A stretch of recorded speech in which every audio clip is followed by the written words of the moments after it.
Une polémique importante secoue actuellement les réseaux sociaux en Algérie. Des photographies et vidéos montrant des enfants en âge préscolaire et scolaire manipulant des armes factices dans le cadre d'activités organisées par des établissements éducatifs ont suscité de vives réactions.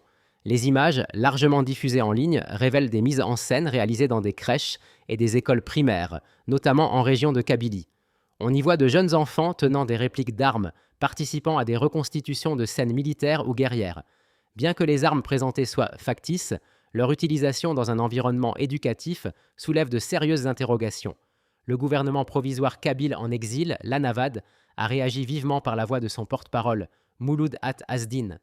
Dans une tribune publiée début novembre, il dénonce ce qu'il qualifie d'instrumentalisation du système éducatif algérien à des fins de propagande politique. Selon lui, ces pratiques visent à conditionner les jeunes générations dans un contexte de haine et de violence symbolique, notamment dirigée contre la France. Le porte-parole de l'Anavad compare cette démarche à des pratiques observées dans d'autres contextes de conflit où l'éducation des enfants est détournée au profit d'un discours idéologique. Il appelle les parents kabyles à prendre conscience de la gravité de ces pratiques et à protéger leurs enfants contre ce qu'ils considèrent comme une manipulation psychologique. Cette affaire soulève des questions fondamentales sur le rôle de l'école dans la formation des jeunes esprits. L'éducation doit-elle être un espace neutre, protégé de toute instrumentalisation politique ou idéologique, ou peut-elle légitimement servir à transmettre une vision historique ou patriotique, même lorsque celle-ci implique des symboles de guerre?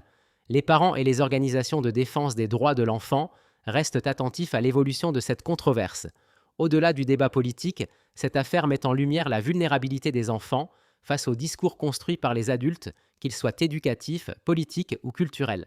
Elle rappelle également l'importance de préserver l'enfance comme un espace de développement libre, à l'abri des tensions idéologiques.